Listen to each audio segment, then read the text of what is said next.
Halo, selamat pagi anak-anak. Berjumpa kembali dengan Pak Feris pagi hari ini.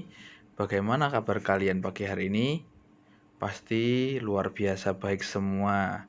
Puji nama Tuhan. Nah, anak-anak, kali ini kita akan melanjutkan pembelajaran pada tema 2 di sub 3.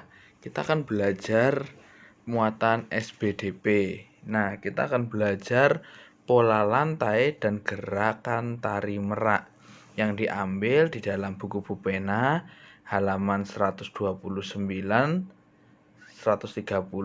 dan 139. Kalian bisa mendengarkan video ini sambil membuka buku Bupena kalian. Nah, kita akan belajar pertama yaitu tari merak. Nah, tari merak ini adalah tari yang berasal dari Jawa Barat. Nah, gerakan dalam tari merak termasuk gerakan tari klasik, yaitu gerak tari yang menirukan kegiatan manusia atau hewan yang terpilih dan mempunyai pola-pola gerakan. Tari merak biasanya diperagakan secara berkelompok. Para penari membuat bentuk atau formasi tertentu yang bisa kita sebut sebagai pola lantai. Nah, pola lantai adalah merupakan garis yang dilalui penari saat melakukan gerakan tari. Nah, ini adalah pola lantai tari merak. Gerakan yang pertama ada di halaman 130 buku Bupena kalian, yaitu pola lantai horizontal, yaitu formasi bentuk garis lurus ke arah samping. Gerakan yang kedua yaitu menggunakan pola lantai diagonal, formasi bentuk garis lurus saling berhadapan. Pada gerakan yang ketiga yang digunakan yaitu pola lantai diagonal, yaitu formasi bentuk garis lurus saling berlawanan arah. Nah, dan yang terakhir adalah gerakan keempat yaitu menggunakan pola lantai melingkar, formasi bentuk melingkar dan menghadap ke arah luar. Nah, anak-anak dikasih dalam Tuhan, itu tadi yang diambil di dalam halaman 129 dan 130. Nah, kita melanjutkan yaitu gerakan tari merak ya yang kita ambil di dalam Bupena halaman 139. Ya, bagaimana kita mempraktekkan gerak dan pola lantai tari merak. Nah, berikut beberapa contoh gerak dalam tari merak yang kalian bisa praktekkan di rumah ya anak-anak. Jadi yang pertama yaitu gerakan mengangkat kedua tangan. Yang kedua yaitu gerakan menurunkan kedua tangan. Yang ketiga, gerakan mengatupkan tangan dan kaki. Yang keempat, gerakan menggerakkan tangan kanan ke atas dan bawah. Gerakan yang terakhir yaitu gerakan kelima, yaitu gerakan yang menggerakkan tangan kiri ke atas dan ke bawah. Nah, itu kalian bisa melihat di buku Bupena halaman 139. Jadi anak-anak, itu adalah beberapa gerakan dan pola lantai dari tari merak.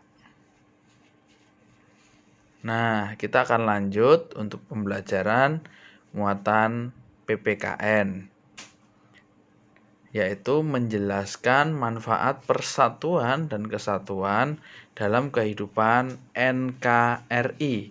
Nah, kita masih tetap mengambil di dalam tema 2, subtema 3, yang diambil di dalam buku Bupena halaman 128 sampai 129.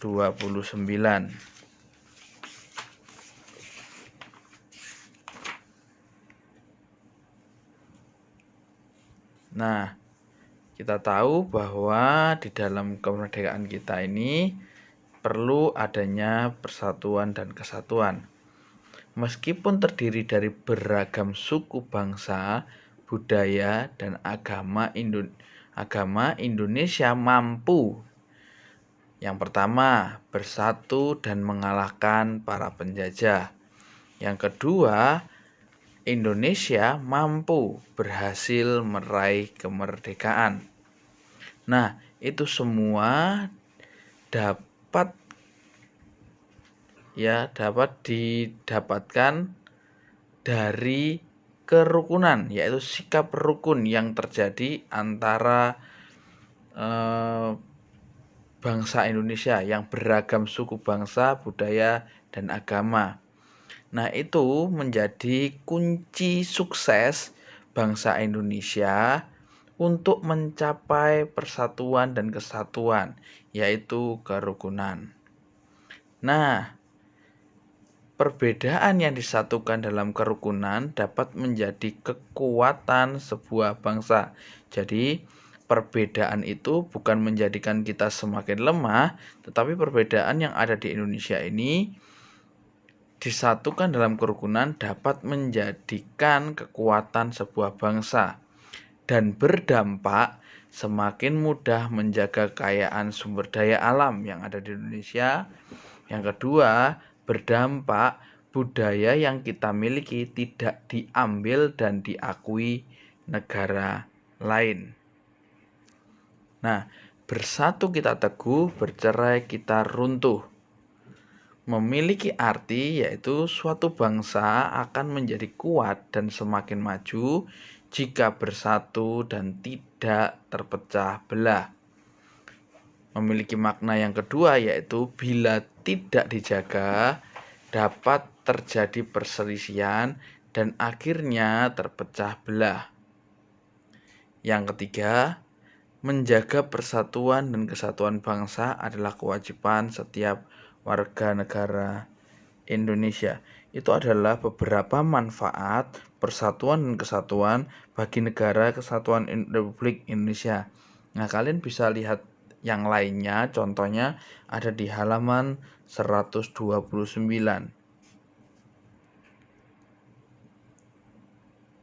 Manfaat persatuan dan kesatuan bagi NKRI. Nomor 1, bangsa Indonesia menjadi bangsa yang kuat dan maju. 2. Pembangunan nasional akan berjalan dengan lancar, aman, dan cepat. 3. Kesejahteraan masyarakat akan tercapai secara adil dan seimbang. Yang keempat, bangsa Indonesia terhindar dari perselisihan yang berakar pada perbedaan suku, budaya, serta agama. Dan yang kelima, yaitu persaudaraan antar warga negara terjalin semakin erat.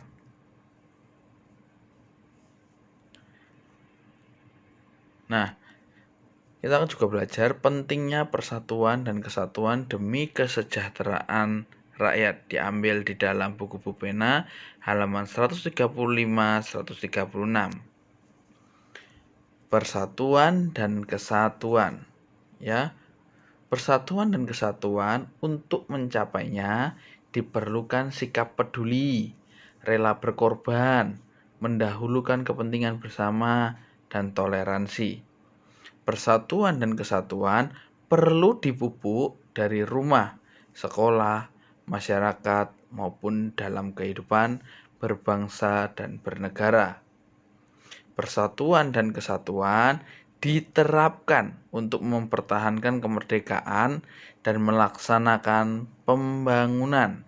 Nah, pembangunan bangsa yang stabil dan berkesinambungan akan menjamin kesejahteraan rakyat di segala bidang. Dan yang terakhir, persatuan dan kesatuan menjadi alat utama dalam melawan penjajah untuk meraih kemerdekaan. Jadi, persatuan dan kesatuan itu untuk mencapainya perlu dipupuk, perlu diterapkan, dan harus menjadi alat utama dalam melawan penjajah.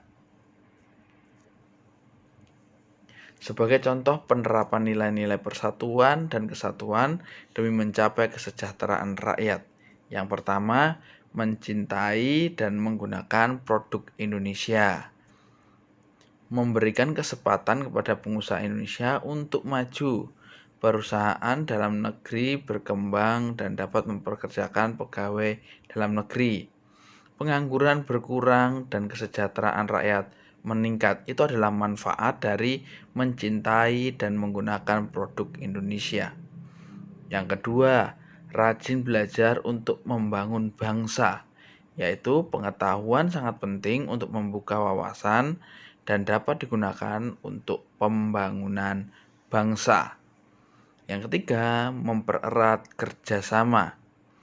Kerjasama dilakukan dalam segala bidang untuk saling melengkapi dan menyempurnakan.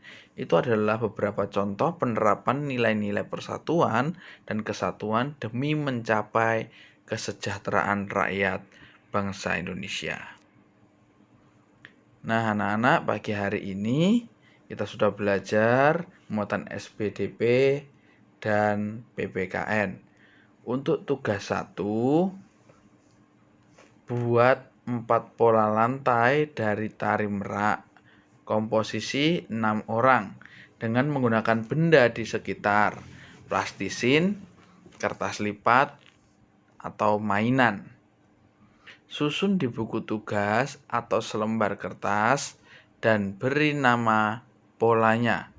Sebagai contoh, seperti gambar yang pertama, gambar yang kedua, gambar yang ketiga. Jadi kalian membuat 4 pola lantai dari tari merak. Komposisinya 6 orang dengan menggunakan benda yang ada di sekitar kalian. Bebas, yaitu boleh plastisin, boleh menggunakan kertas lipat, menggunakan mainan. Yang penting membuat 4 pola lantai dengan komposisi 6 orang. Tugas yang kedua, kerjakan pupena halaman 129, nomor 1 dan nomor 2. Kerjakan di buku tugas.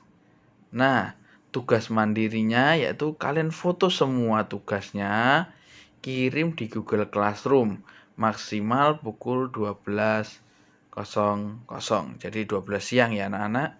Jadi jangan lupa setiap tugas 1 dan tugas 2 kalian bisa foto, kemudian kalian kirimkan ke Google Classroom. Tetap semangat anak-anak, Tuhan Yesus memberkati. Sampai bertemu di pembelajaran berikutnya.